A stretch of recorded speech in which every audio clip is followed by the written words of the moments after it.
Hello दोस्तों, क्या हाल चाल। पीरियोडिक टेबल का लेक्चर चल रहा था। लास्ट लेक्चर पे मैंने आपको वहाँ पर डेवलपमेंट ऑफ पीरियोडिक टेबल के बारे में बताया था, ठीक है, जिसमें वहाँ पर बहुत सारे साइंटिस्ट आए थे और वहाँ पर मेंडली पीरियोडिक टेबल्स के बारे में आपको बताया गया, उनके क्या एडवांटेज थे, क्या उनका डिसएडवांटेज थे वहाँ पर।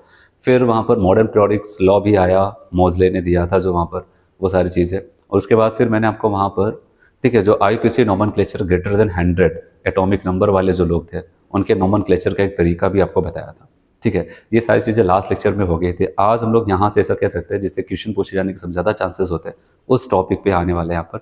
आज हम लोग यहाँ पर पीरियोडिसिटी से लेक्चर को स्टार्ट करते हैं। फिर उसके बाद कुछ यहाँ पर प्रॉपर्टीज़ पढ़ेंगे जो कि हमें पूरा इनऑर्गेनिक में हेल्प करेगा और उसकी मदद से यहाँ पर कुछ पीरियोडिक प्रॉपर्टीज़ को भी उसी की मदद से एक्सप्लेन करेंगे। तो सबसे पहले हम लोग बात करते हैं, यहाँ पर एक टर्म्स आएगा जिसका नाम है यहाँ पर पीरियोडिसिटी, ठीक है। टर्म का नाम है पीरियोडिसिटी।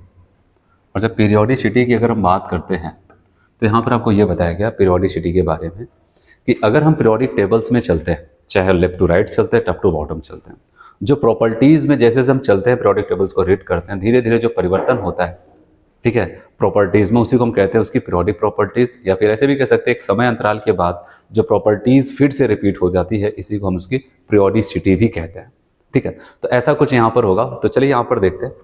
कहते हैं the regular gradation in properties from top to bottom, अगर ग्रुप में पढ़ रहे हैं, and top to bottom in a group and from left to right in a period is called periodicity in properties. इसको periodicity in properties के नाम से जानते हैं। फिर आपको बताया गया in a period the ultimate orbit, ultimate जिसको कहते हैं आखिरी शेल, आखिरी शेल की जो ऑर्बिट है, the ultimate orbit remain same, उसमें कोई दिक्कत नहीं होती, but the number of electron gradually increases. अगर मैं आपको यहाँ पर इसे बताऊँ, जिनका कहने का मतलब इस लाइन का ये है, अगर कभी हम किसी पर्टिकुलर ग्रुप में जाते हैं, जैसे मान लेते हैं अभी यहाँ पर है और ग्रुप में जाएंगे, मान लेते हैं पहले यहाँ पर एक शेल है, जैसे जैसे हम ग्रुप में जाएंगे, याद रखना शेल के नंबर क्या हो जाते हैं, बढ़ते चले जाते हैं, ऐसे बढ़ता चला जाता है। मान लेते हैं यहाँ पर किसी भी ग्रुप में, जैसे मान लेते हैं मैं फर्स्ट ग्रुप की बात करता हूँ, अगर एक शेल इसके पास एक इलेक्ट्रॉन, फिर अगले में आप बताओगे फिर से शेल एक बढ़ जाएगा, लेकिन आखिरी शेल में एक इलेक्ट्रॉन, फिर ऐसे बढ़ते जाते हैं। शेल के नंबर जैसे ग्रुप में हम नीचे आते हैं, नंबर ऑफ शेल्स बढ़ते चले जाते हैं, लेकिन इसकी एक खास बात होती है, शेल के नंबर डिफरेंट डिफरेंट होंगे किसी भी ग्रुप में जाएंगे, लेकिन क्या सेम होगा पता है, वैलेंस इलेक्ट्रॉन। आखिरी शेल के जो इलेक्ट्रॉन्स हो जाते हैं आखिरी शेल में, उनके नंबर पूरे ग्रुप में सबका सेम होगा, ठीक है, ये याद रखना। और साथ ही साथ अगर मैं आपको बताऊँ, अगर हम मान लेते हैं हम लेफ्ट टू राइट जा रहे हैं, जैसे मान लेते हैं ये किसी पीरियड्स में है, ऐसे लेफ्ट टू राइट जा रहे हैं 1 2 3, ऐसे अगर लेफ्ट टू राइट जाएंगे किसी पीरियड में अगर जाते हैं, तो वहाँ की एक खास बात समझना, उसमें क्या हो जाता है कि नंबर ऑफ शेल्स क्या हो जाता है, वो वहाँ पर फिक्स होते हैं। जैसे अगर टॉप टू बॉटम हम ग्रुप में चलते हैं, क्योंकि टॉप टू बॉटम मतलब ग्रुप की बात होती है, लेफ्ट टू राइट हम पीरियड्स की बात करते हैं पीरियोडिक टेबल्स में।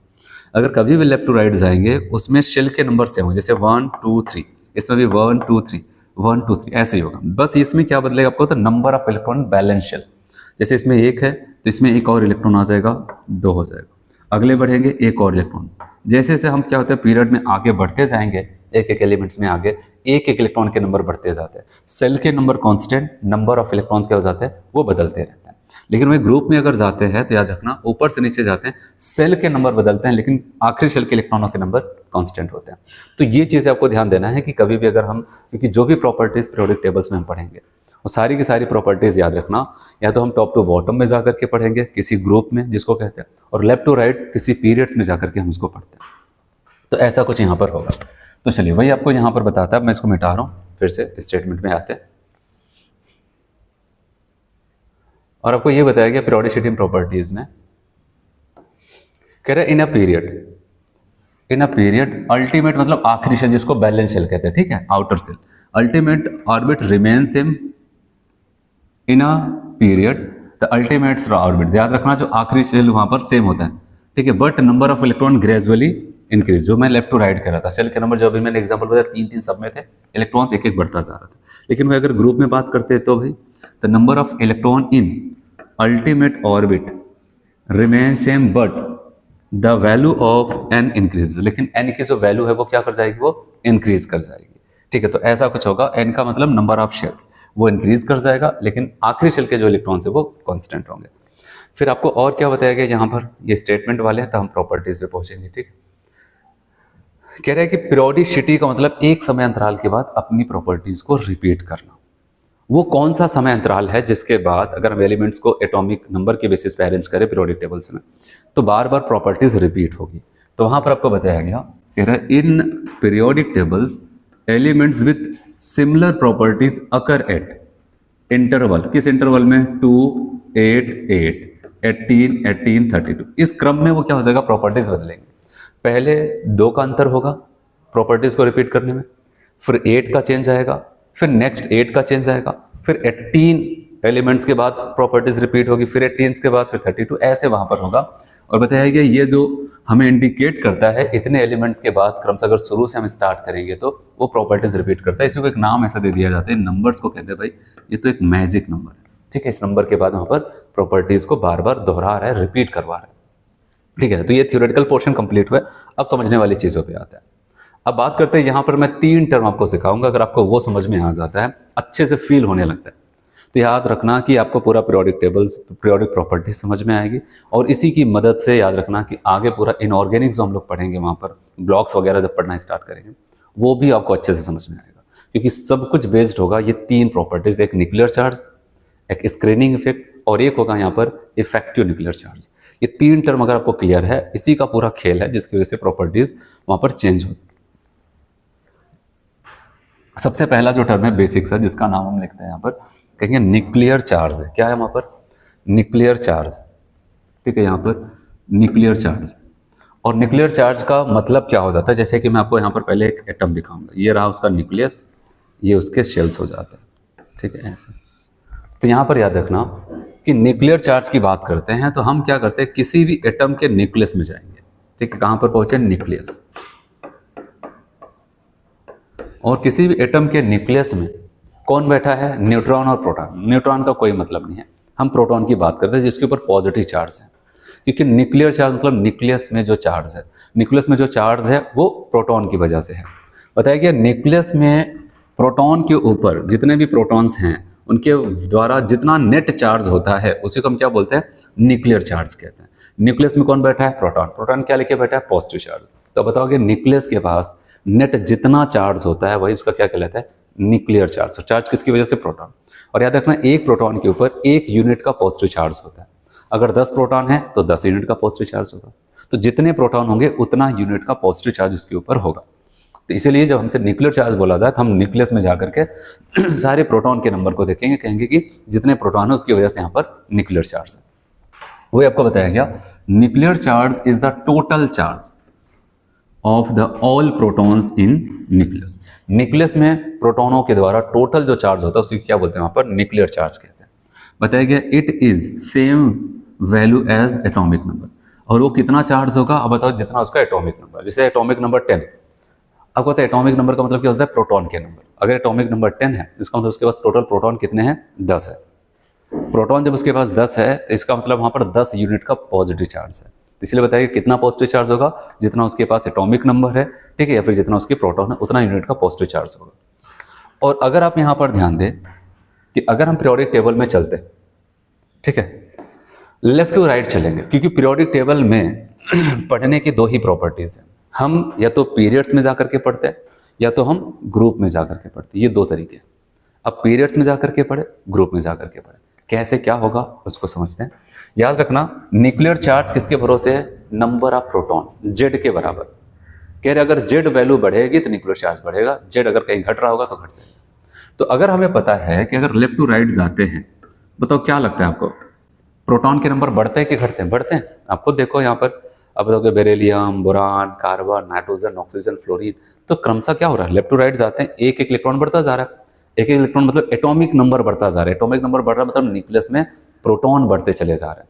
और न्यूक्लियस में प्रोटॉन बढ़ेगा तो आप यहाँ पर साफ साफ कहोगे भाई देखो लेफ्ट टू राइट जाते हैं एटॉमिक नंबर इंक्रीज करता है। बताओगे हाँ इंक्रीज तो करता है। तो बताया क्या कि जितना एटॉमिक नंबर होगा उतना ज़्यादा न्यूक्लियर चार्ज होगा, तो इसका मतलब न्यूक्लियर चार्ज भी इंक्रीज करेगा। तो मतलब लेफ्ट टू राइट जाते हैं, एटॉमिक नंबर बढ़ रहा है पीरियोडिक टेबल, तो न्यूक्लियर चार्ज भी इंक्रीज करेगा। नेक्स्ट अब कह रहे हैं कि अगर हम टॉप टू बॉटम चलते हैं, कहाँ पर चलते हैं, टॉप टू बॉटम, और किसमें, विथ रिस्पेक्ट टू ग्रुप। अगर ग्रुप के रिस्पेक्ट में ऊपर से नीचे चलते हैं तो क्या होगा, ध्यान देना। अगर टॉप टू बॉटम चलते हैं तो याद रखना एटॉमिक नंबर क्या हो जाएगा, इंक्रीज करता है। भाई यहाँ पर लेफ्ट टू राइट एक एक बढ़ रहा था एटॉमिक नंबर, और टॉप टू बॉटम जाएंगे तो आपको जो बताया था मैजिक नंबर 2, एक एक 2 से नीचे आते हैं वहाँ पर 2, 8, 8, 18, 18, 32, इस रेशियो में एक एक वहाँ पर इलेक्ट्रॉन्स वहाँ पर प्रोटॉन्स बढ़ते हैं। अब बताओगे nuclear number of atomic number तो नीचे जाने पर भी बड़ी तेजी से बढ़ता है, तो न्यूक्लियर चार्ज भी बढ़ता है। तो याद रखा, केवल मैं अभी प्लेन न्यूक्लियर चार्ज की बात कर रहा हूँ, क्योंकि आप हो सकता है अभी आपको याद हो एक इफेक्टिव न्यूक्लियर चार्ज है, उसकी बात नहीं कर रहा हूँ। अभी न्यूक्लियस में इकट्ठा चार्ज की बात हो रही है। तो बताओगे भाई लेफ्ट टू राइट चलोगे तब भी प्रोटॉन्स के नंबर बढ़ते हैं तो न्यूक्लियर चार्ज बढ़ेगा, टॉप टू बॉटम जाओगे तब भी प्रोटॉन्स के नंबर बढ़ते हैं तो न्यूक्लियर चार्ज बढ़ेगा। तो ऐसा कुछ होता है।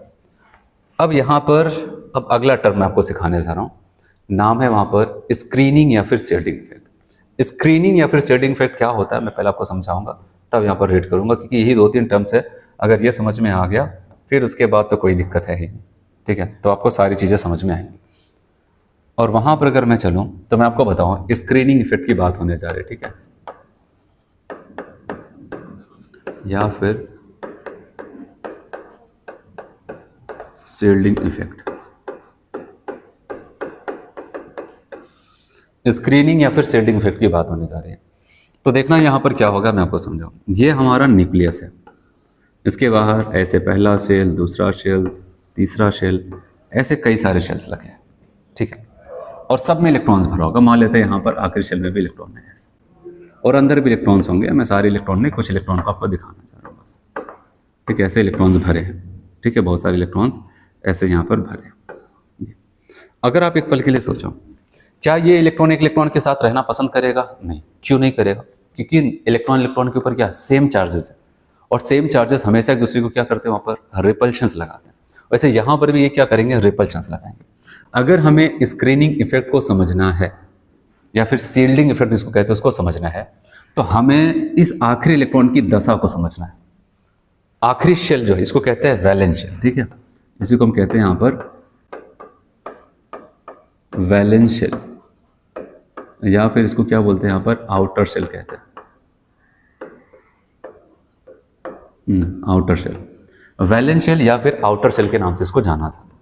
ये आखिरी शेल है।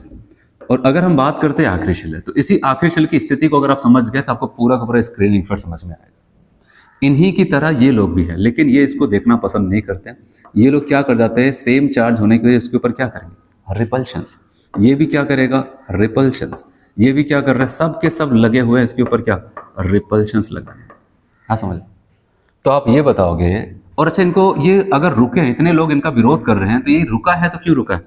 रुका है बस एक लोगों की वजह से। वो कौन है, ये न्यूक्लियस। न्यूक्लियस के चक्कर में रुका है। उसको उम्मीद है यही है जो अपना जो मैं बांध के रखा है, नहीं तो ये तो हमेशा से चाहते थे ये भाग जाए यहाँ से। तो अब यहाँ पर क्या होगा, अगर हम यहाँ पर देखें तो आखिरी शेल के इलेक्ट्रॉनों के ऊपर इनर सेल के इलेक्ट्रॉनों के द्वारा जो रिपल्शंस लगाया जाता है, जो एक फोर्स ऑफ रिपल्शंस अप्लाई किया जाता है, उसी को हम क्या बोलते हैं, स्क्रीनिंग या फिर शेड। ऐसा लगता है कि जो इनर सेल के लोग हैं वो चारों तरफ से न्यूक्लियस को कवर कर लिए, और उनका एक ही उद्देश्य है, कुछ भी हो जाए ये जो इलेक्ट्रॉन है न्यूक्लियस के संपर्क में नहीं आना चाहिए। एक सील्ड नुमा, जैसे ना कि हम किसी को प्रोटेक्ट करते हैं तो कहते हैं चारों तरफ से इसको, यहाँ पर जिसको प्रोटेक्ट करना है सब लोग घेरा बनाकर खड़े हो जाएं कि यहाँ पर इसके पास तो नहीं आने देना। वैसे सेम एक सील्ड नुमा स्ट्रक्चर्स बनकर तैयार हो जाती है इनर सेल के इलेक्ट्रॉनों के द्वारा आउटर सेल के इलेक्ट्रॉनों के ऊपर, ठीक है। तो ऐसा लगता है ये लोग पूरा टारगेट बना लिए, कुछ भी हो जाए इसको इस न्यूक्लियस से मिलने नहीं देना। तो एक शील्डिंग बन जाती है, एक स्क्रीनिंग, एक रिपल्शंस हो रहा है, उसी को हम क्या बोलते हैं यहाँ पर, स्क्रीनिंग या फिर शील्डिंग इफेक्ट। अब आप बताओगे सर इनका तो इनके ऊपर भी लगेगा, इनके हाँ आपस में भी लगेगा, लेकिन ये हमें नहीं ध्यान देना, वो तो लगेगा ही साफ है। लेकिन हमारा पूरा फोकस होना चाहिए आखिरी सेल के इलेक्ट्रॉनों के ऊपर क्या हो रहा है। आखिरी सेल के इलेक्ट्रॉनों पर इनर सेल के इलेक्ट्रॉनों के द्वारा जो रिपल्शन फोर्स लगाया जा रहा है उसी को स्क्रीनिंग इफेक्ट कहते हैं, ठीक है। अगर यहाँ पर एक और इलेक्ट्रॉन होगा तो अब इसका नहीं, ये नहीं देखेंगे इनका आपस में रिपल्शन, इसमें बहुत माइन्यूट्स होता है, इसमें कोई दिक्कत नहीं। इनके ऊपर भी इनर सेल वाले जो इलेक्ट्रॉन्स होते हैं इनके ऊपर भी रिपल्शंस लगाएंगे। तो आपका पूरा ध्यान होना चाहिए कि आखिरी सेल के इलेक्ट्रॉनों के ऊपर इनर सेल के इलेक्ट्रॉनों के द्वारा जो रिपल्शंस लगता है उसी को स्क्रीनिंग या फिर शील्डिंग इफेक्ट कहते हैं। फिर एक सवाल आता है, अच्छा कल को कुछ ऐसी कंडीशन हमें देखने को मिल जाए अंदर कोई शेल ही नहीं है, ठीक है, तो क्या तब भी वहां पर स्क्रीनिंग इफेक्ट शील्डिंग इफेक्ट लगेगा? जैसे अगर मैं आपको यहाँ पर बता दूं, ये है एक ही शेल है, उसी में इलेक्ट्रॉन है, चाहे एक हो चाहे दो, क्या यहाँ पर भी स्क्रीनिंग इफेक्ट का कॉन्सेप्ट लगेगा? नहीं, यहाँ पर कोई इनका अपोज करने वाला नहीं, क्योंकि स्क्रीनिंग इफेक्ट के लिए इनर सेल का होना जरूरी है, और इस इनर सेल के अंदर क्या होना चाहिए, इलेक्ट्रॉन का होना जरूरी है, तभी आप स्क्रीनिंग शील्डिंग इफेक्ट देख सकते हो, ठीक है, ऐसा हो जाता है। फिर यहीं पर मैं आपको और कुछ चीज़ें बताता हूँ। मान लेते हैं पहला सेल है, दूसरा सेल है, तीसरा सेल है, चौथा सेल है, एक और सेल बना लेते हैं, पांचवा सेल। इस सेल में इलेक्ट्रॉन है और अंदर वाले सेल के इलेक्ट्रॉन्स लगा रहे हैं रिपल्शन। अब जैसे आपको बताया सेल के अंदर सब शेल्स होते हैं, मैंने आपको बताया ना, जब सेल में जाओगे तो सेल के अंदर सब शेल्स होगा, सब शेल के अंदर ऑर्बिटल्स होगा, ऑर्बिटल्स के अंदर इलेक्ट्रॉन्स होते हैं। अब जैसे कि मैं आपको बताऊं, पहले सेल है तो आपको बताया कि पहले सेल में केवल एक सब शेल होता है एस नाम का, दूसरे में 2 एस और पी, तीसरे में 3 एस हो जाएगा, पी हो जाएगा, डी हो जाएगा, चौथे में एस भी होगा, पी भी होगा, डी भी होगा, एम भी। मतलब जिस नंबर ऑफ शेल में हो उतने नंबर ऑफ सब शेल्स पाए जाते हैं। अब मैं आपको यहाँ पर ये बता रहा हूँ कि अगर हमसे पूछा जाए ऑर्डर ऑफ स्क्रीनिंग इफेक्ट, अगर इन सब का देखना है तो स्क्रीनिंग इफेक्ट का ऑर्डर अगर हम देखें, एस है, पी है, डी है, एफ है, तो सबसे ज़्यादा स्क्रीनिंग इफेक्ट कहाँ पर लगेगा, कौन होगा इन जैसे एस, पी, डी, एफ, ये 4 लोग हैं, ठीक है। आपको बताया अगर इस आखिरी सेल के ऊपर रिपल्शंस लगाना है, इसमें से कौन सबसे ज़्यादा लगाएगा। अगर किसी एक पर्टिकुलर सेल में सब शेल का ऑर्डर देखा जाए स्क्रीनिंग इफेक्ट के रिस्पेक्ट में, कौन आखिरी सेल के रिपल्शन ज़्यादा लगाएगा, याद रखना एस वाला सबसे ज़्यादा लगाता है, फिर पी वाला और डी वाले, फिर सबसे कम एफ वाले। और याद रखना डी और एफ में बहुत ही ज़्यादा पुअर स्क्रीनिंग इफेक्ट होता है। अगर एक पल के लिए देखें तो सोचिए, हम कहेंगे इनके पास तो मैक्सिमम 2 हो सकता है, इसमें पी के पास मैक्सिमम 6 हो सकता है, डी के पास 10 हो सकता है और एफ के पास 14 इलेक्ट्रॉन्स हो सकते हैं। भाई जिसके पास जितना ज़्यादा इलेक्ट्रॉन्स होगा उतना ज़्यादा रिपल्शंस लगाना चाहिए, लेकिन जिसके पास सबसे कम इलेक्ट्रॉन्स है वो रिपल्शंस लगा रहे ज़्यादा, और जिसके पास ज़्यादा है वो लोग तो एकदम शांत बैठे हुए रिपल्शन ही नहीं लगा रहे। ऐसा क्यों होता है? उसका रीज़न, जो एस ऑर्बिटल उसकी साइज छोटी होती है, छोटी साइज में दोनों इलेक्ट्रॉन्स है तो मस्त में रिपल्शंस लगाते हैं। लेकिन हम जैसे बड़े ऑर्बिटल्स की तरफ जाते हैं, बड़े सबशेल्स की तरफ जाते हैं, इनके इलेक्ट्रॉन्स बहुत दूर दूर बिखरे होते हैं। जैसे डी में बहुत दूर दूर इलेक्ट्रॉन्स है, जब बहुत दूर दूर है तो किसी पर्टिकुलर यहाँ पर आउटर सेल के ऊपर उतना अच्छा रिपल्शंस नहीं लगा पाते। एफ में तो और ज़्यादा कम हो जाता है। तो इसलिए याद रखना कि अगर हमसे कभी भी पूछा जाए रिपल्शन या फिर स्क्रीनिंग इफेक्ट का ऑर्डर पूछा जाए, एक पर्टिकुलर सेल में बहुत सारे सबसेल्स हैं उनका ऑर्डर पूछा जाए आखिर सेल के ऊपर, मतलब जिसको स्क्रीनिंग इफेक्ट कहते हैं, तो एस सबसे ज़्यादा, फिर पी, फिर डी एंड एम। और अगर ये लाइन आपको अभी याद रहती तो पूरा पी ब्लॉक समझ में आएगा, डी ब्लॉक, एफ ब्लॉक समझ में आने वाला, ठीक है। क्योंकि जैसे जैसे हम हायर मेंबर्स की बात करते हैं और बड़े ऑर्बिटल्स में इलेक्ट्रॉन की फिलिंग शुरू होती है डी और एफ में, वहाँ पर स्क्रीनिंग इफेक्ट बहुत ही ज़्यादा पुअर हो जाता है। जितना हम उम्मीद करते हैं उतना अच्छा नहीं कर पाता, ठीक है। देखो ये लोग लगे हैं इसको धक्के मारने में, और अंदर बैठा हुआ न्यूक्लियस के अंदर जो प्रोटॉन है वो चाहते हैं इसको खींचना। तो इसीलिए याद रखना इनके पास जितना इलेक्ट्रॉन्स होगा उतना न्यूक्लियस के अंदर क्या होगा, टोटल प्रोटॉन्स होगा। इलेक्ट्रॉन्स आया और यहाँ पर डी और एफ के जो इलेक्ट्रॉन ईमानदारी से काम नहीं कर रहे हैं, ईमानदारी का मतलब आखिरी सेल के ऊपर रिपल्शंस लगाना तो सही से रिपल्शंस नहीं लगा रहे, लेकिन इनका फायदा कौन उठा लेगा, यहाँ पर न्यूक्लियस। तो न्यूक्लियस जैसे ये देखेंगे कमजोर पड़ रहे हैं तो न्यूक्लियस आखिरी सेल के इलेक्ट्रॉन को अपनी तरफ और पावर से खींचने लगता है। तो अभी मैं आपको समझाऊंगा, लेकिन अभी के लिए आपको याद रखना है स्क्रीनिंग इफेक्ट के बारे में। आखिरी सेल के इलेक्ट्रॉनों पर इनर सेल के इलेक्ट्रॉनों के द्वारा जो रिपल्शंस लगता है, टोटल रिपल्शन फोर्स की बात होती है स्क्रीनिंग इफेक्ट, उसी को स्क्रीनिंग या फिर शील्डिंग इफेक्ट कहते हैं। फिर यहाँ पर अगर बात करते हैं ऑर्डर ऑफ स्क्रीनिंग इफेक्ट, अगर एक पर्टिकुलर सेल के अंदर तो एस सबसे ज़्यादा, फिर पी, फिर डी, फिर एफ हो जाता है। पुअर स्क्रीनिंग इफेक्ट्स यहाँ पर देखने को मिलता है, ठीक है। तो ऐसा कुछ यहाँ पर है। अब आते हैं इसको देखते हैं क्या लिखा गया।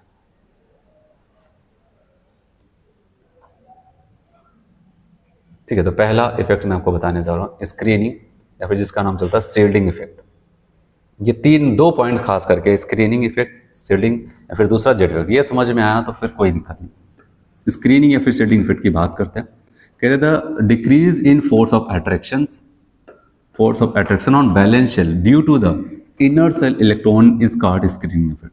क्योंकि आखिरी शेल के इलेक्ट्रॉनों को न्यूक्लियस पकड़ के रखा था, खींचे हुए था, लेकिन अंदर बैठे हुए इलेक्ट्रॉन आखिरी शेल के अंदर वो सब उसके ऊपर धक्के लगा रहे हैं, रिपल्शंस लगा रहे हैं, जिसकी वजह से अब क्या हो जाता है, जो न्यूक्लियस की पकड़ थी वो कमजोर हो जाती है। इसी को हम क्या बोलते हैं, स्क्रीनिंग इफेक्ट, या फिर ऐसे ही बोल सकते थे आखिरी सेल के इलेक्ट्रॉनों पर इनर सेल के जो रिपल्शंस लगाया जा रहा है उसको स्क्रीनिंग इफेक्ट। दैट इज यहाँ पर कह सकते हैं total repulsive force is called shielding. और ये पूरा का पूरा याद रखना कंडीशन इनर सेल के द्वारा आउटर सेल पे लग रहा है, ठीक है। वहीं पर हम पूरा सब कुछ देख रहे हैं। वही आपको ऐसा दिखा रहे हैं, मान लेते हैं ये इलेक्ट्रॉन है जो आपको ऐसा येलो कलर से दिखाया गया यहाँ पर। तो यहाँ पर जो हो जाता है ये इनके ऊपर रिपल्शन, इनके ऊपर रिपल्शन लगा रहा है और न्यूक्लियस इनको अपनी तरफ खींच रहा है। तो ये जो रिपल्सिव फोर्स की बात आपको देखने को मिल रही है यहाँ पर, जो इनके ऊपर धक्के मार रहे हैं, तो उसी को हम क्या बोलते हैं यहाँ पर स्क्रीनिंग या फिर शील्डिंग। और न्यूक्लियस अपनी तरफ खींच रहे, अट्रैक्शन फोर्स लगा रहा है। सेम चार्ज के बीच में आपको पता है हमेशा क्या हो जाएगा, रिपल्शन ही होगा। फिर आपको यहाँ पर कहते हैं higher is the number of inner shell electrons, higher is the number of inner shell electrons, more is the screening effect. करे अंदर वाले शेल में जितने ज़्यादा इलेक्ट्रॉन्स होंगे उतना ज़्यादा स्क्रीनिंग इफेक्ट होगा, उतना ज़्यादा रिपल्शन होगा, सिल्टिंग इफेक्ट्स होगा। ये आपको ध्यान देना है। जैसे अगर केवल 2 शेल है कोई बात नहीं, अगर वो सेल 3 हो जाए, 4 हो जाए, 5 हो जाए, तो आपको होता है जितना ज़्यादा अंदर सेल बढ़ते चले जाएंगे आखिर सेल की मुसीबत बढ़ती चली जाएगी। ठीक है, वही बताया कि यदि इनर सेल इलेक्ट्रॉन नहीं है, अगर कह रहे कभी ऐसा हो जाए इनर सेल ही नहीं है, फिर इनर सेल के इलेक्ट्रॉन ही नहीं, जो सेल है वही आखिरी सेल है, कोई धक्के मारने वाला है नहीं, कोई रिपल्शंस करने वाला नहीं, तो क्या दिक्कत? तो उस कंडीशन पर स्क्रीनिंग इफेक्ट का कॉन्सेप्ट लागू नहीं होगा। ठीक है, फिर आपको कह रहे हैं फॉर अ सेम सेल, याद रखना अगर सेल सेम है, जैसे मैंने आपको चौथे नंबर का सेल बताया अभी एग्जांपल्स में, तो shielding effect has the order S सबसे ज़्यादा, फिर पी और डी और एफ को टारगेट करके रखना, यही है जो आगे पूरा पी ब्लॉक डी ब्लॉक संभालने वाले हैं। ठीक है, डी और एफ में बहुत कम शील्डिंग इफेक्ट होती है, रिपल्शंस कम, तो अट्रैक्शन इनकी वजह से बढ़ जाता है। अब दूसरा जो मैं आपको यहाँ पर प्रॉपर्टीज तीसरे नंबर का पढ़ाने वाला हूँ उसका नाम है effective nuclear charge. Effective nuclear charge तो क्या होता है, इसको मैं आपको फिर से उसी से दिखाना चाहता हूँ। आते हैं यहाँ पर वापस।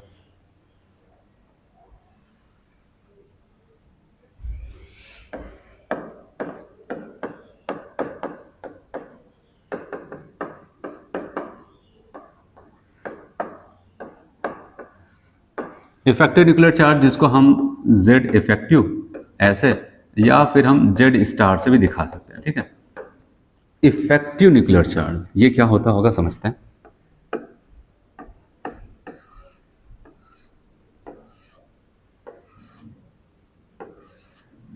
चलो फिर से इस इलेक्ट्रॉन की स्थिति को समझते हैं। यहाँ पर ये इलेक्ट्रॉन है, एक भी हो सकता है, एक से ज़्यादा भी हो सकता है।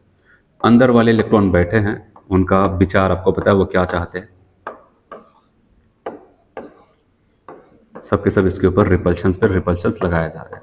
हालांकि ये भी इनके ऊपर लगाएगा सेम चार्ज, लेकिन हम मेन पॉइंट पे फोकस करते हैं, रिपल्शंस लगा रहे हैं। लेकिन एक ऐसा है जो इनके ऊपर क्या कर रहा है, अट्रैक्शन, वो कोई और नहीं, कौन है, न्यूक्लियस।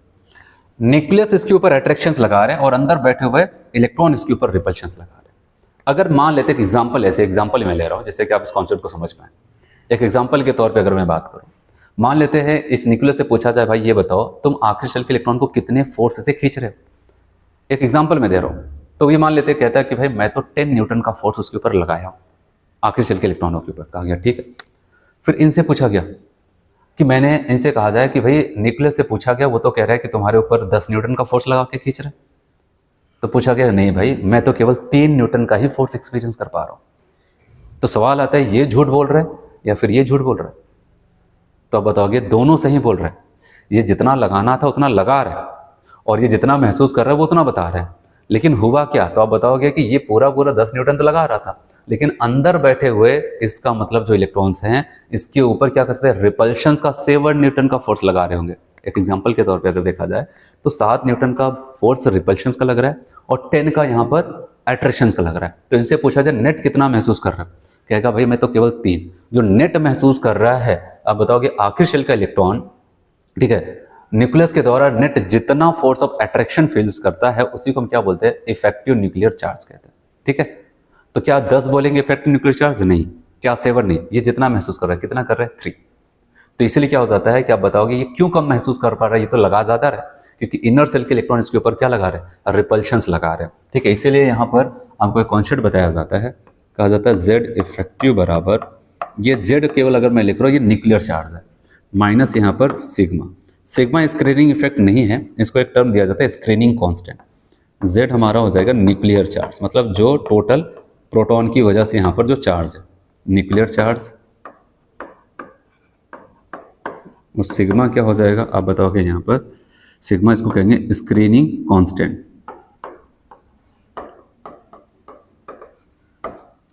ठीक है, स्क्रीनिंग कांस्टेंट भी निकाला जाता है, लेकिन वो आपके सिलेबस में नहीं है, तो हमें उसको करने की कोई जरूरत नहीं। आप एनसीईआरटी की बुक उठाओ, आपको ऐसा कुछ नहीं दिया गया, बस स्क्रीनिंग कांस्टेंट बता दिया। तो आप ऐसा समझ सकते हैं, क्योंकि अपने माइंड में कहा बस इसको अगर फील करना आ गया, आपको कोई डाटा वगैरह की बात नहीं है, पर डाटा याद रखने की ऐसा चीज़, बस आपको फील करना है कि हाँ सच में अगर यहाँ पर देखो ऐसा लग रहा है कि ये खींच रहा है, ये ढकेल रहा है, तो ये क्या हो जाता है, कुछ जितना ये फील, जितना वो खींच रहा है उतना पावर के साथ तो ये एक्सपीरियंस नहीं करे, उसका कुछ कम करेगा। वैसे हम कह सकते हैं जेड इफेक्टिव को ऐसे कह सकते हैं, टोटल न्यूक्लियर चार्ज में से हमें कुछ घटाना पड़ेगा, जो घटाना पड़ेगा वो कहाँ से आ रहा है, स्क्रीनिंग इफेक्ट से आ रहा है। तो जो बचेगा वो ये महसूस करेंगे, उसी को ही कहेंगे इफेक्टिव न्यूक्लियर चार्ज कहा जाता है। क्या समझ में? तो ऐसा कुछ यहाँ पर होता है। चलो इसके पहले डेफिनेशंस देखते हैं, फिर और भी अच्छी अच्छी चीज़ें सीखेंगे यहाँ पर। ठीक है, ये आपको सीख के ही रहना है। मान के चलो ये आपको कुछ भी हो जाए, आपको ये सीखना ही है, तभी आगे की बात बनेगी वहाँ पर।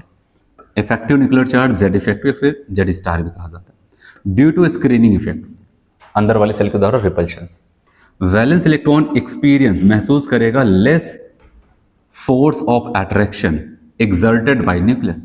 न्यूक्लियस जितना फोर्स लगा रहा है उससे कम फोर्स ही महसूस कर पाएगा आखिरी शेल का इलेक्ट्रॉन। किसकी वजह से?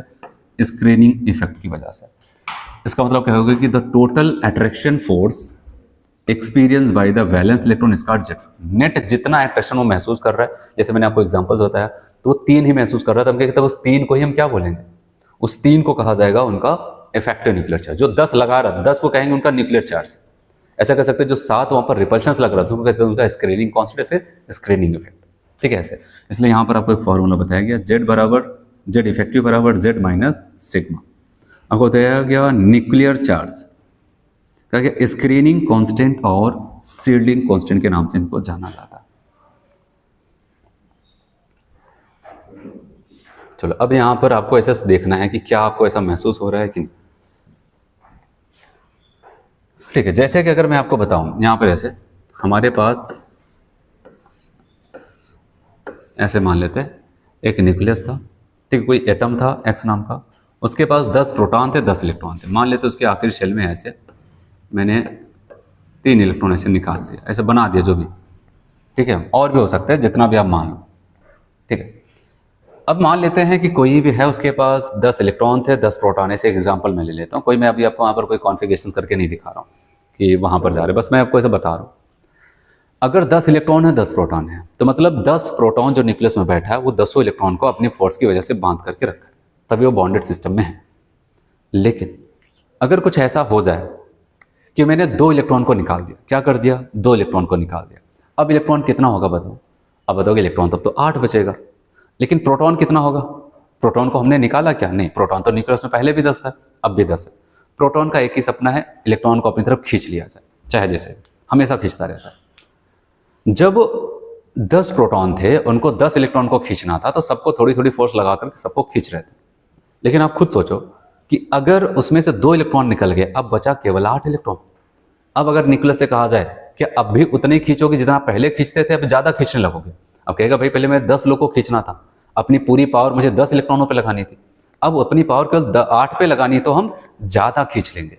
इसीलिए याद रखना कि अगर इलेक्ट्रॉन निकाला जा रहा है, इलेक्ट्रॉन निकाला जाएगा, तो आपसे पूछा जाए जेड इफेक्टिव बढ़ेगा कि घटेगा? जेड इफेक्टिव बढ़ जाएगा, न्यूक्लियस की पावर बढ़ जाएगी, क्योंकि अब उसको पहले से कम इलेक्ट्रॉन को ही खींचना है। इसलिए याद रखना कि अगर वहाँ पर कभी भी कोई एक एटम है, अगर उसके ऊपर क्या हो जाता है, उसके इलेक्ट्रॉन को रिमूव करते चले जाते हैं, तो अगर इलेक्ट्रॉन निकलता चला जाएगा तो याद रखना उसके ऊपर पॉजिटिव चार्ज आता चला जाएगा। और पॉजिटिव चार्ज आने की वजह से आप ऐसे भी कह सकते हैं, तो वहाँ पर इलेक्ट्रॉन के नंबर कम हो जाएंगे, तो इलेक्ट्रॉन का नंबर कम होगा, न्यूक्लियस की पावर बढ़ती जाएगी। अच्छा, इसका उल्टा, अगर इलेक्ट्रॉन के नंबर बढ़ जाए, पहले 10 इलेक्ट्रॉन 10 प्रोटॉनों को खींच रहा था, अब मान लेते बाहर से 2 इलेक्ट्रॉन और दे दिया गया, अब इलेक्ट्रॉन के टोटल नंबर कितने हो जाएंगे? 12। अब प्रोटॉन कितने हैं? 10 कह रहा था, पहले भी 10 थे। पहले 10 प्रोटॉन 10 ही इलेक्ट्रॉन को खींच रहा था, जितना खींच पाता था। अब 2 लोग और आ गए, अब 2 लोग और आ गए तो क्या करना? उसकी पावर बढ़ी थोड़ी ना, न्यूक्लियस में प्रोटॉन अब भी 10 ही। अब बेचारे उतनी मेहनत से अब 12 लोगों को पकड़ना पड़ेगा। अब जब उतनी मेहनत से उतनी पावर से 12 को पकड़ेगा, तो पावर में तो कमी आएगी आएगी।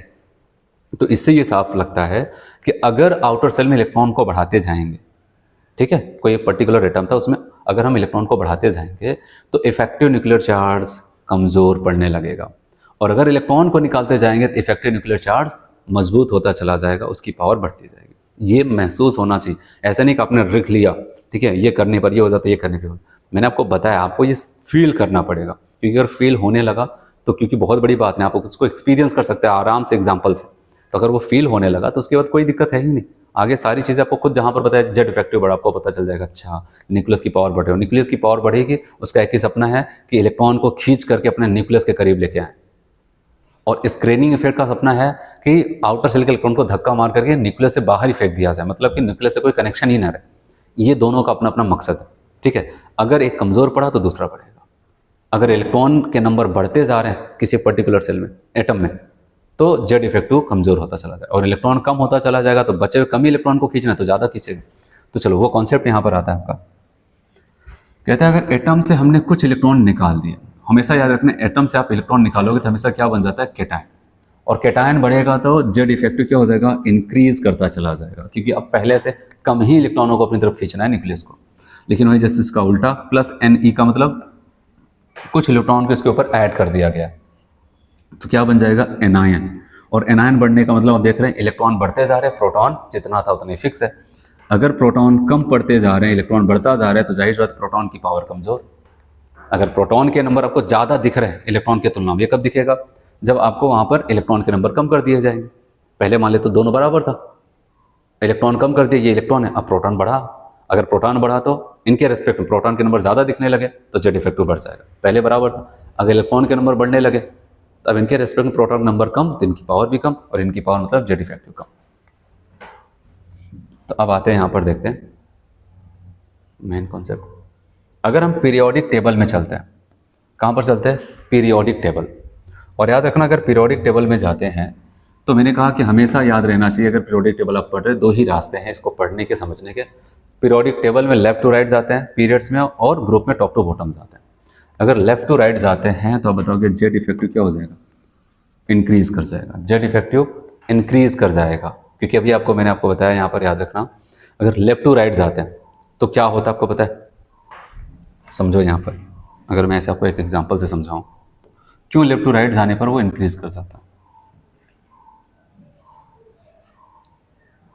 तो अगर लेफ्ट टू राइट जाते हैं, ऐसे मैं आपको एक एग्जांपल बताता हूँ। मान लें मेरे पास ये दो सेल सेकेंड पीरियड वाले, जिस नंबर आप पीरियड्स में होंगे उतने उनके आखिरी उनके पास टोटल सेल होंगे।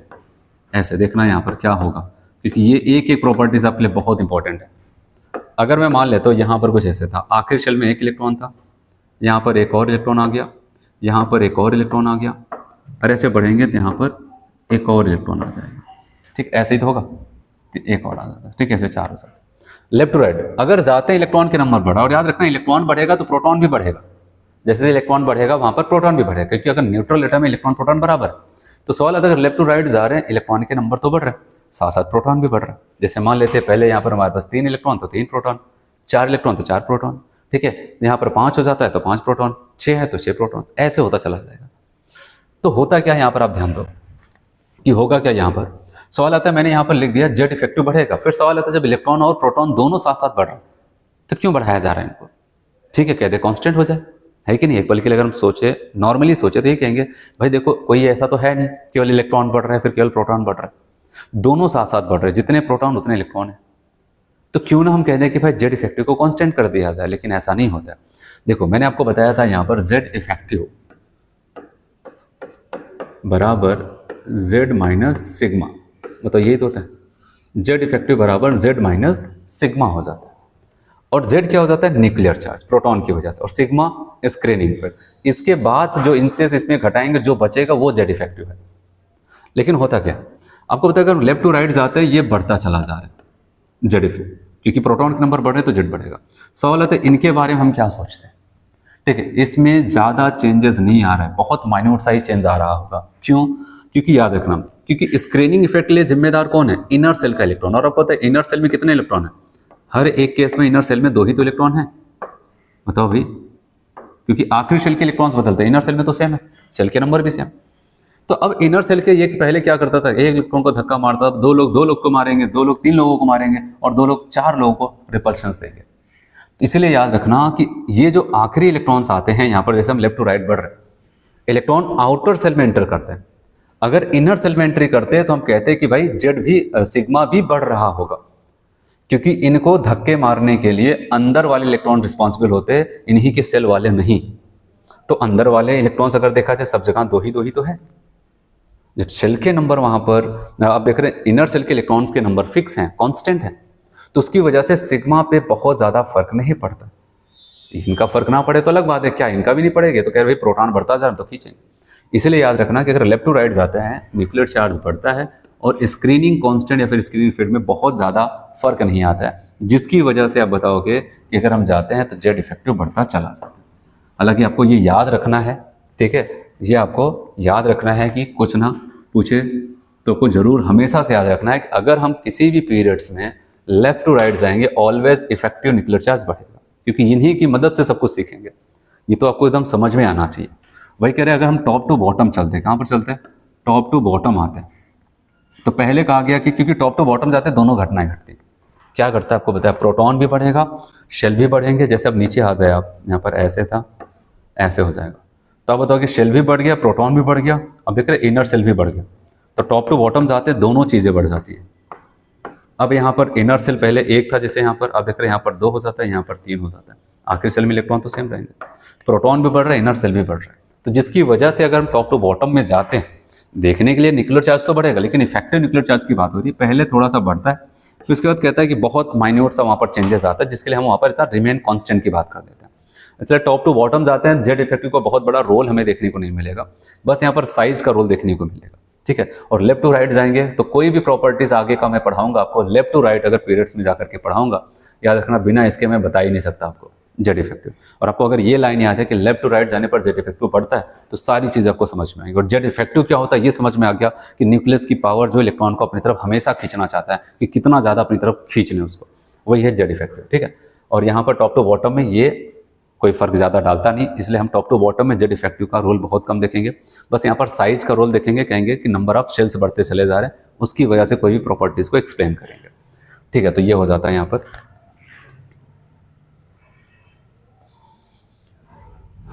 चलो देखते हैं यहाँ पर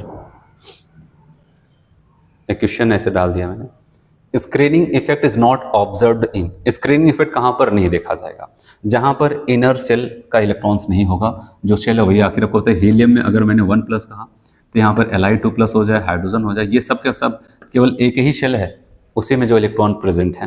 तो अब बताओगे यहाँ पर क्या हो जाता है, स्क्रीनिंग इफेक्ट का कोई कॉन्सेप्ट नहीं दिखने को मिलेगा सभी एग्जाम्पल्स में, ठीक है। अगर हम ये 3 चीज़ें पढ़ लिए, समझ लिए, अगर 3 चीज़ें पढ़ लिए हैं, समझ लिए हैं, तो अब आगे की सारी चीज़ें हम अच्छे से समझ सकते हैं। अब एक एक करके हम सभी प्रॉपर्टीज़ को पढ़ेंगे, ठीक है। एक बार फिर से बताओ, स्क्रीनिंग इफेक्ट का मतलब आखिरी शेल के इलेक्ट्रॉनों पर इनर सेल के द्वारा जो रिपल्शंस लगता है उसी को स्क्रीनिंग इफेक्ट कहते हैं। इफेक्टिव न्यूक्लियर चार्ज, आप बताओ कि आखिरी शेल का इलेक्ट्रॉन नेट जितना फोर्स ऑफ अट्रैक्शंस किसके द्वारा फुल करता है, न्यूक्लियस के द्वारा फील करता है, वही उसका क्या कहलाता है वहाँ पर, इफेक्टिव न्यूक्लियर चार्ज।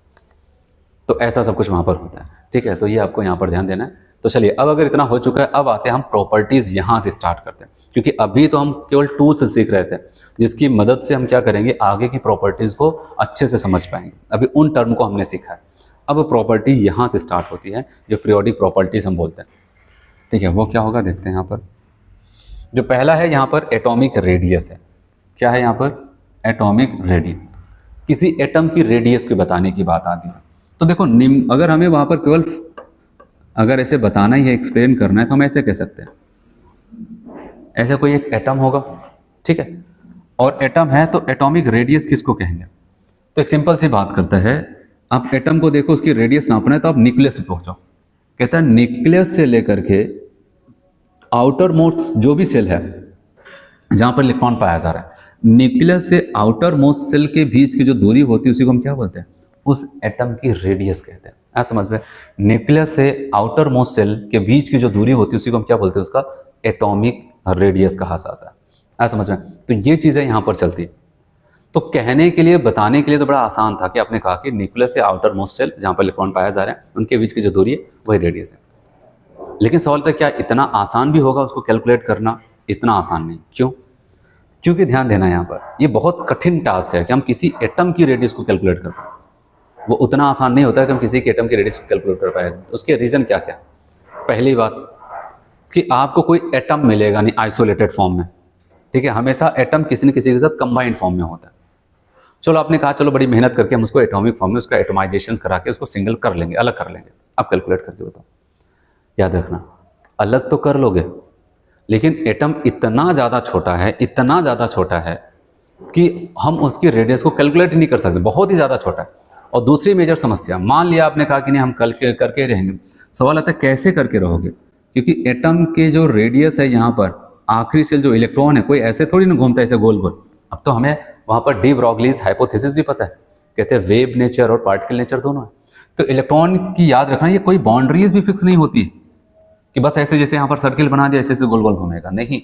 कभी आप पता चला बड़ी मेहनत करके नाप रहे हो तो कभी आपको इतना मिल रहा है, कभी बहुत ज़्यादा दूर दिख रहा है, कभी आपको यहाँ पर देखने को मिल रहा है, तो आपको रेडियस बहुत देखने को मिल जाएगी वहाँ पर। तो सवाल है तो हम क्या करें, इसको बोले, इसको बोले, इसको किसको बोले? तो कहा गया ऐसे नहीं हो पाएगा, कुछ दूसरा दिमाग लगाना पड़ेगा एटॉमिक रेडियस को कैलकुलेट करने के लिए। क्योंकि एक तो बड़ी बात है यहाँ पर कि हम उसको सिंगल एटम इतना छोटा है कि वहाँ पर नाप नहीं सकते, और दूसरी बात इसकी बाउंड्रीज भी फिक्स नहीं है, ठीक है। वो बाउंड्रीज भी इरेगुलर होती है, कभी करीब कभी दूर, ऐसे ऐसे होता है, क्योंकि आपको पता है वेव तो ऐसे ही चलता है। तो कहा गया तब कैसे करेंगे बताओ? कहा गया सिंगल एटम बहुत छोटा नहीं कर पाएंगे, एक काम करते हैं कंबाइंड फॉर्म में देखेंगे। दो सेम एटम आपस में बॉन्ड बनाए हों, ठीक है। जैसे एक सिंगल एटम है तो बहुत छोटा है तो उसके दूरी को नापना कठिन है, तो ऐसा क्यों ना कर ले, दो एटम आपस जब बॉन्ड बनाए होमो एटॉमिक होने चाहिए, होमो एटॉमिक मॉलिक्यूल्स ले ले, फिर दोनों एटम के न्यूक्लियस से न्यूक्लियस के बीच की दूरी थोड़ी सी दूरी बढ़ जाएगी, तो नाप लेंगे, और नापने के बाद जो आधी दूरी होगी उसी को हम क्या बोल देंगे, उनका रेडियस। जैसे कि आपको वो ये समझाना चाहता है, मान लेते हैं हमारे पास यहाँ पर एक एटम है और वही सेम एटम का एक दूसरा मॉलिक्यूल यहाँ पर एटम ये मान लेते हैं ए, ऐसे मैंने बता दिया। फिर कह रहे हैं कि जब ये आपस में जुड़े हों एक मॉलिक्यूल्स बनाया हों और होमो एटॉमिक होना चाहिए, तो कह रहे हैं काम हम कर सकते हैं, इनके और इनके न्यूक्लियस के बीच की दूरी नाप लेते हैं। नाप लिया, न्यूक्लियस से न्यूक्लियस बीच की दूरी नाप लिया, और उसकी जो आधी दूरी होगी दोनों को नाप लिया, इसको हम डायमीटर्स कह सकते हैं, मतलब यहाँ पर कह सकते हैं। अब बताओ कि इनके बीच की जो आधी दूरी होगी इसको बॉन्ड लेंथ कहते हैं, न्यूक्लियस से न्यूक्लियस के बीच की दूरी को हम ऐसे केमिस्ट्री भाषा में कहते हैं बॉन्ड लेंथ। फिर इनकी आधी दूरी को हम क्या बोलेंगे, रेडियस, ठीक है। कहा गया ये टेक्निक लगा करके हम कैलकुलेट कर सकते हैं, बहुत एक्यूरेट तो नहीं बता सकते, लेकिन हाँ ये किससे कैलकुलेट किया जा सकता है। तो अब यहाँ पर एटॉमिक रेडियस को कैलकुलेट करने के लिए इस टेक्निक का यूज किया जाएगा। होमो डाई एटॉमिक मॉलिक्यूल्स होंगे, ठीक है, होमो डाई एटॉमिक मॉलिक्यूल्स होंगे, और वो मेनली वो सॉलिड फॉर्म में ही रेडियस को हम मेनली कैलकुलेट करते हैं। तो होमो डाई एटॉमिक मॉलिक्यूल्स होंगे, उनको क्या करेंगे, न्यूक्लियस से न्यूक्लियस के बीच की दूरी नाप लेंगे, और उनकी आधी दूरी को कहेंगे क्या हो जाता है वहाँ पर रेडियस। जैसे मान लेते हैं 10 यहाँ पर माइक्रोन मीटर हो गया है, फिर 10 पिकोमीटर इनके बीच की दूरी, तो 10/2 कर देंगे तो 5 पिकोमीटर इनकी रेडियस आ जाती है ये। लेकिन सवाल आता है क्या सच में बॉन्ड ऐसे ही बनेगा, दो एटम एक दूसरे के ऐसे ऐसे सरफेस पे ही यहाँ पर केवल टच करेंगे? नहीं, कई तरीके हो सकता है। जब कई तरीके हैं तो रेडियस को भी कई तरीकों से बताया जाएगा। तो क्या होगा उसको देखते हैं, पहले इसके थ्योरी वाले पोर्शंस को कंप्लीट करते हैं। जब टाइप ऑफ रेडियस की बात करेंगे वहाँ पर आपको बताता हूँ। पहले यहाँ पर समस्या देखते हैं, एटॉमिक रेडियस क्या होता है उसके डेफिनेशंस, एटॉमिक रेडियस को कैलकुलेट कैसे किया जाता है वो देखते हैं, फिर कितने टाइप की एटॉमिक रेडियस हो सकती है वो देखेंगे। तो चलो पहले आते हैं यहाँ पर, कह रहे the average distance of valence shell, आखिरी शेल का electrons from nucleus is called atomic radius. कह रहे हैं कि यहाँ पर the average distance of valence shells, ठीक है, मतलब कहते हैं आखिरी शेल के और न्यूक्लियस के बीच की जो दूरी की जो एवरेज डिस्टेंस होगा, ठीक है, न्यूक्लियस है, उसी को हम कहते हैं एटॉमिक रेडियस। बताया गया ये आसान नहीं है, it is difficult to measure the atomic radius.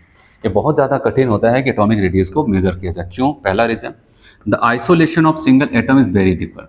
किसी एक सिंगल एटम को कहीं पर बॉन्ड बनाया वहाँ से छुड़ा करके इसको आइसोलेट करना ये बड़ा कठिन है। साथ ही साथ there is no well defined boundaries for the atom, और दूसरी बात क्या होता है उसकी बाउंड्री भी नहीं फिक्स है, जैसे वहाँ पर वेव मोशन की तरह मोशन कर रहे, कभी कम कभी ज़्यादा, कभी कम कभी ज़्यादा, ऐसा हमको दिख रहा है। तो ये सारी चीज़ हो जाती है। तो अब यहाँ पर अब आपको क्या बताता है,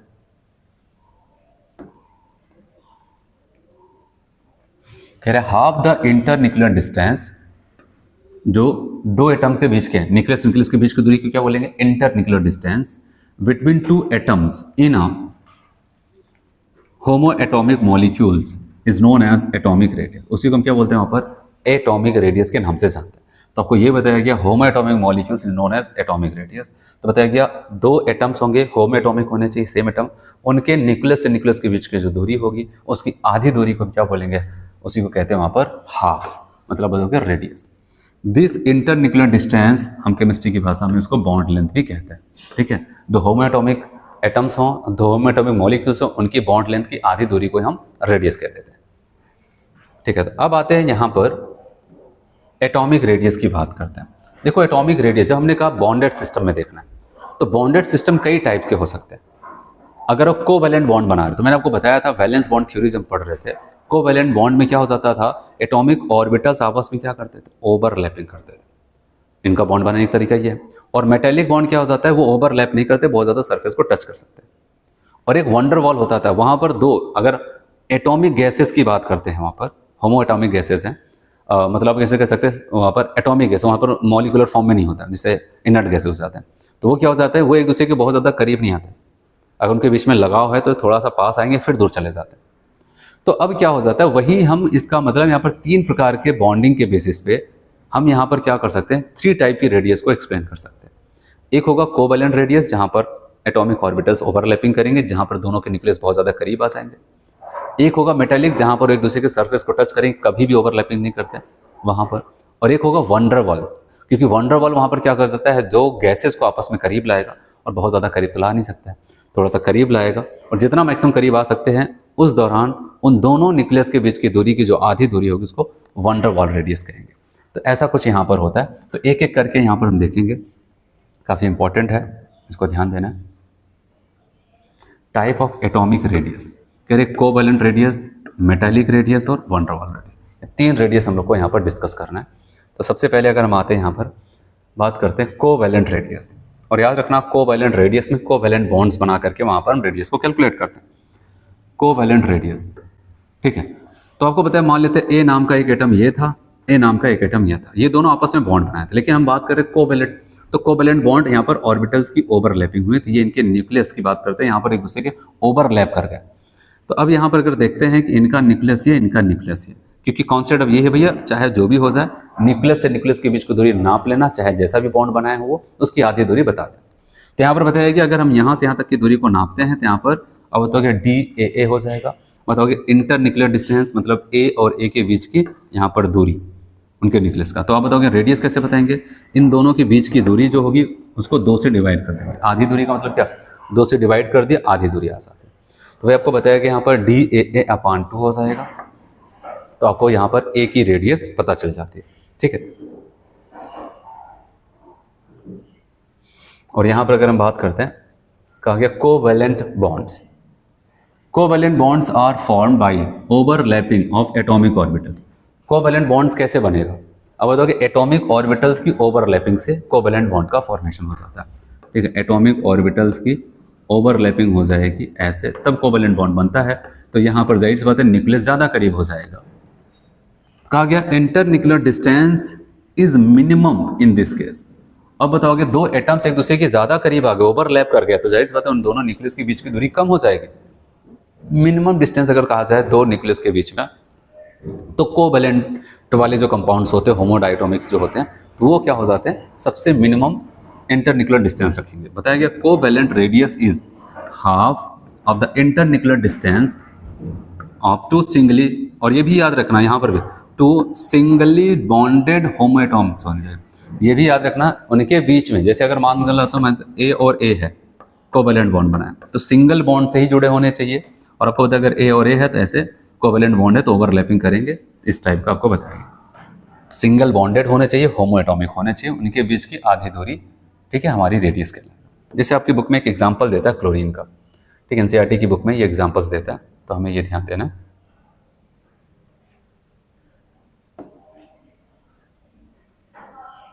बुक में कहता है इन Cl2 molecules internuclear distance, chlorine molecules जो Cl सिंगल बॉन्ड से जुड़े हैं, तो आपको पता है क्लोरीन ऐसे जुड़ेगा, सिंगल सिंगल ऐसे, इनके बीच की जो दूरी नापी गई जिसको बॉन्ड लेंथ कहते हैं इंटरन्यूक्लियर डिस्टेंस, 1.98 एंगस्ट्रॉम है, 1.98 एंगस्ट्रॉम है।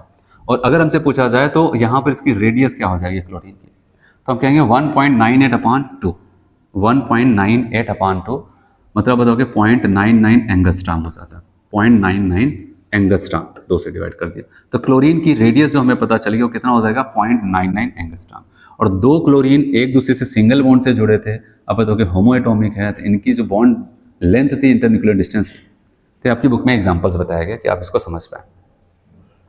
नेक्स्ट आपको बताता है मेटालिक रेडियस, और मेटालिक रेडियस के लिए मैं आपको एक यहाँ पर कॉन्सेप्ट बताऊँ कि इस बात का याद रखना कि मेटल्स के जो ऑर्बिटल्स हैं कभी भी ओवरलैप नहीं करते हैं कोवैलेंट कंपाउंड्स की तरह, ठीक है। तो इसलिए याद रखना है कि ये बहुत ज़्यादा एक दूसरे को टच कर सकते हैं लेकिन कभी भी वहाँ पर ओवरलैप नहीं करेंगे। तो मेटल के केस में सब जगह में ये कॉन्सेप्ट लगेगा। तो आपको यहाँ पर ये बताया गया है, अगर मेटालिक रेडियस की बात करते हैं मेटेलिक रेडियस की बात करते हैं, यहाँ पर आप इसको देखो, आपको यहाँ पर दो एटम्स बताए गए हैं, एक मेटल M है, दूसरा भी मेटल, दोनों सेम होने चाहिए, ठीक है। और अगर हम देखते हैं यहाँ पर इनका न्यूक्लियस देख लेते हैं, यहाँ पर होगा, इनका न्यूक्लियस यहाँ पर होगा, इनके बीच की दूरी ये हो जाती है, और इनके बीच की जो आधी दूरी होगी यही तो होगी भाई, यही तो होगा, दोनों दूरी यहाँ पर DMM हो जाएगा, इनके बीच का डिस्टेंस MM के बीच का है, उसी की आधी दूरी आपको बताओगे यहाँ पर रेडियस ऑफ मेटल हो जाता है। वो आपको बताया गया this is the metallic radius, it is a half the distance between the nuclei of two atom in a crystalline structure. Crystalline structure में इसकी आधी दूरी बताया गया, this is the distance between the nuclei of the two metallic atoms. दो metallic atom के nucleus के बीच की दूरी हो जाती है, तो बताओगे यहाँ पर ये DMM/2। सिंपल सा वो आपको एक एग्जांपल आपकी बुक में कॉपर का देता है, पहले यहाँ पर देखते क्या बोलता है। कह रहा half the nuclear distance between two adjacent metallic atoms in crystalline lattice structure. याद रखना क्रिस्टल फॉर्म की बात हो रही है, जब वो सॉलिड फॉर्म में होंगे, अच्छी क्रिस्टल लैटिस बनाएंगे, तो उस कंडीशंस में दो बगल बगल बैठे हुए हैं वहाँ पर एटम्स है, जो बॉन्ड्स बनाए हैं, मेटेलिक बॉन्ड्स बनाए हैं, उनके ही बीच की दूरी की आधी दूरी आपको देखनी। बताइए कि there is no overlapping of atomic orbitals. कहाँ की बात कर रहे हैं? मेटल में। मेटल में कोई ओवरलैपिंग नहीं होती, इसीलिए अगर आप खुद बताओ यहाँ पर, अगर हम मेटेलिक रेडियस की बात चले और वहाँ पर कोवेलेंट रेडियस की बात चले, तो आपको बताइए यहाँ पर न्यूक्लियस से न्यूक्लियस के बीच की दूरी आपको अच्छी खासी देखने को मिलेगी, है कि नहीं यहाँ पर, और यहाँ पर न्यूक्लियस न्यूक्लियस के बीच की दूरी आपको कम देखने को मिलेगी, क्योंकि ओवरलैप कर जाता है। इसलिए अगर हमें रेडियस का अगर ऑर्डर दिखाना हो, कहेंगे मेटेलिक रेडियस ज़्यादा होगी किससे? कोवेलेंट रेडियस से, ठीक है।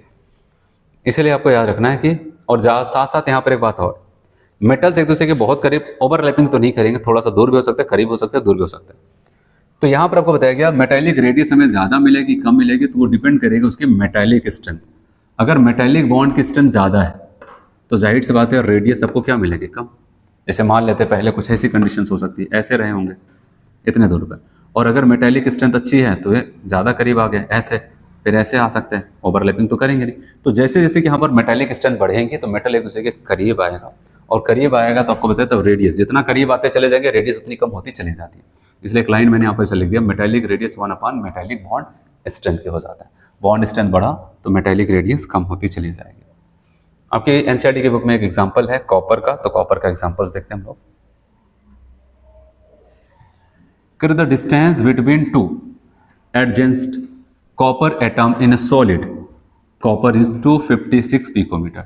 दो बगल बगल बैठे कॉपर एटम के बीच की जो दूरी है, ठीक है, तो उसको हम क्या बोलते हैं? यहाँ पर इनका डिस्टेंस हो जाएगा। वो जो नापा गया है आपके एक्सपेरिमेंटली, वो 256 पिकोमीटर है कॉपर के केस में।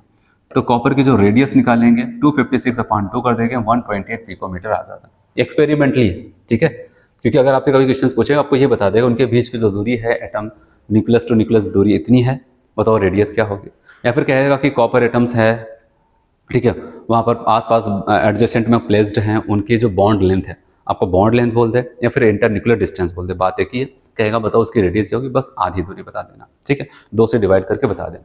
256 था तो बताओगे यहाँ पर 128 पिकोमीटर।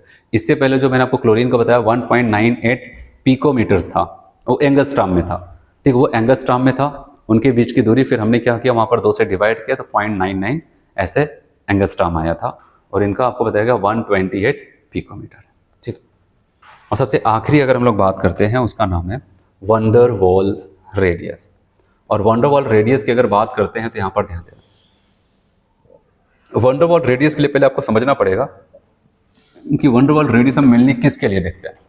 हम गैसेस के लिए देखते हैं, और उसमें भी अगर देखा जाए ज़्यादातर हम किस गैसेस की बात करते हैं? जो हमारे इनर्ट गैसेस हो, नोबल गैसेस होते हैं, वो एटॉमिक फॉर्म में ही होते हैं, ठीक है। और उसके बाद क्या हो जाता है ना कि वो गैसेस फॉर्म में ही आपको देखने को मिलता है। उसका रीज़न क्या है? जाहिर सी बात है कि वो एक एटम दूसरे एटम के बीच, ठीक है, अगर जो भी लगाव है कोई और नहीं केवल वंडर वॉल फोर्स है। वंडर वॉल का काम क्या हो जाता है? उनको करीब लाएगा, लेकिन बहुत ज़्यादा करीब थोड़ी नहीं लाएगा, ठीक है, उनको करीब लाएगा, थोड़ी दूर तक आने के बाद वो दूर हो जाते हैं, फिर करीब आता है, फिर दूर हो जाएंगे, ऐसे होते रहते हैं। जब वो एक दूसरे के मिनिमम डिस्टेंस तक पहुँच जाए उस दौरान हम दोनों के न्यूक्लियस के बीच की दूरी देखेंगे, और उसकी आधी दूरी को क्या बोल देते हैं? उसका रेडियस कह देते हैं। तो वही सेम चीज़ यहाँ पर है। अगर हम इसको देखें तो याद रखना, तो आपको बताया गया ये हमारा एक एटम है, ये है नोबल गैसेस को मैंने ऐसे एन लिख दिया, कोई गैसेस है, और बहुत ज़्यादा करीब नहीं, इतने करीब। लेकिन एक चीज़ ये भी याद रहे, हम इन सॉलिड स्टेट की बात करते हैं,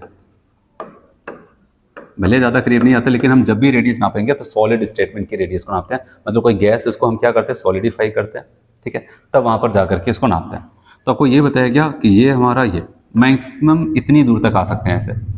तो अब यहाँ पर क्या हो जाता है, तो यहाँ पर इनके बीच की दूरी भी ज़्यादा है, और इसी की आधी दूरी जो भी होगी, जब भी हम इसको नापेंगे तो इनकी जो भी दूरी होगी उसी की आधी दूरी को हम कहेंगे भाई ये इनकी रेडियस है। तो इसलिए बताया गया यहाँ पर DNN, दोनों नोबल गैसेस के बीच की दूरी जो हमारी यहाँ पर DNN है, इसी की आधी दूरी हमारी यहाँ पर आप बताओ कि रेडियस को बताएगा उस नोबल गैस के।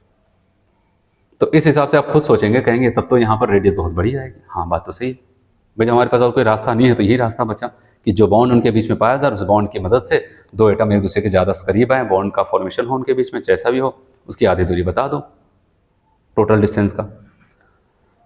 तो आपको यहाँ पर ये कहा जा रहा है कि अगर हम बात करते हैं those atoms like noble gases which are not bonded with each other experience a weak attractive force to come closer। ऐसे दो एटम जो एक दूसरे के साथ बॉन्ड नहीं बना सकते, तो एक बहुत ही वीक फोर्स होता है जिसको हम वंडर वॉल ही कहते हैं, वही वो एक दूसरे को ज़्यादा से ज़्यादा जितना करीब ला सकता है उतना करीब आएंगे। लेकिन रेडियस उनकी भी बतानी है, हम क्या करते हैं उसकी आधी दूरी वहाँ पर बताएंगे। फिर बताया कि half the distance between nuclei of adjacently placed atom in solid state of a noble gas is wonder Waals radius. तो आपको यहाँ पर ये कह रहा है कि half the distance between nuclei of adjacent placed atom, जो बगल बगल वहाँ पर प्लेस्ड है, वो भी कहाँ पर बताया गया, सॉलिड स्टेट में, ऑफ अ नोबल गैस, इसको क्या बोलते हैं नोबल गैस, उसी को वंडर वॉल रेडियस के नाम से जानते हैं। फिर बताया गया inert gases have only wonder Waals radius, inert gas में केवल और केवल वंडर वॉल रेडियस होता है। इसके अलावा अगर कोई और गैसेज है, ठीक है, इनर्ट गैस के अलावा, तो उनके पास आप कोवैलेंट भी देखने को मिल जाएगा और आपको वहां पर वंडर वॉल दोनों देखने को मिल जाएगा, ठीक है। तो इसलिए आपको यहां पर एक लाइन कहता है, कह रहे in molecules of non metals solid both covalent and van der Waals radius exist. जैसे अगर हम बात करते हैं यहाँ पर हमारे पास Cl2 मॉलिक्यूल, अभी हम Cl2 मॉलिक्यूल को कोवैलेंट रेडियस में पढ़ के आए, ठीक है, और वहां पर जब हम देखते हैं तो आपको पता है कि Cl2 मॉलिक्यूल्स में इनका एक एटम, ये दूसरा एटम, ये जो आप देख रहे हो ओवरलैपिंग हुई है, इसका मतलब बताओ कि ये कोवैलेंट बॉन्ड की बात की जा रही है। ये इनके बीच की डिस्टेंस और उसकी आधी दूरी है, इसी को हम क्या बोलेंगे, इनका कोवैलेंट रेडियस हो जाता है। ऐसे यहाँ पर अगर बात करते हैं, ये दोनों एटम के बीच के न्यूक्लियस है Cl2 और इनके बीच की दूरी ये हो जाएगी और उसकी आधी दूरी कोवैलेंट रेडियस है। क्या हो जाता है, कोवैलेंट रेडियस। और अगर हम बात करते हैं यहाँ पर ये कोवैलेंट, लेकिन अब इनका एक Cl2 मॉलिक्यूल दूसरे Cl2 मॉलिक्यूल के बीच में ज़्यादा करीब नहीं आ पाता, तो जितना आ पाता वो यहाँ से इसका न्यूक्लियस देखिए ये, और इसी को हम क्या बोलेंगे, वंडर वॉल डिस्टेंस, और इसी की जो आधी दूरी होगी उसी को हम इनका वंडर वॉल रेडियस कहेंगे। तो कहने का मतलब इस मॉलिक्यूल, अगर कोई और मॉलिक्यूल और कोई गैस है, इनर्ट गैस को छोड़ दिया जाए, कोई और गैस है जैसे क्लोरीन हो गया, यहाँ पर आप देख रहे हैं, इन सब में क्या हो जाएगा कि आपको कोवैलेंट और वंडर वॉल दोनों रेडियस देखने को मिलेगा। लेकिन आपको पता है कि कौन बड़ा होगा, वंडर वॉल तो बड़ा ही होगा, कोवैलेंट तो छोटा होगा। तो इसलिए याद रखना, यहाँ पर आपको ये बताता है कि Cl2 मॉलिक्यूल की अगर बात करते हैं, इसका जो कोवैलेंट रेडियस अभी पीछे मैंने आपको बताया था, वहाँ पर कोवैलेंट रेडियस कितना हो जाएगा, 0.99 एंगस्ट्रॉम। और वही अगर वंडर वॉल रेडियस जो देखा गया है वो लगभग 1.80 एंगस्ट्रॉम, लगभग ऐसा लग रहा है इसके जस्ट डबल की बात करते हैं, एग्जैक्ट डबल नहीं लेकिन डबल की बात करते हैं।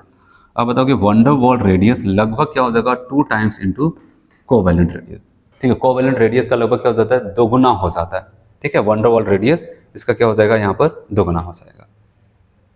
और यहाँ पर एक कॉन्सेप्ट आपको हमेशा याद रखना है,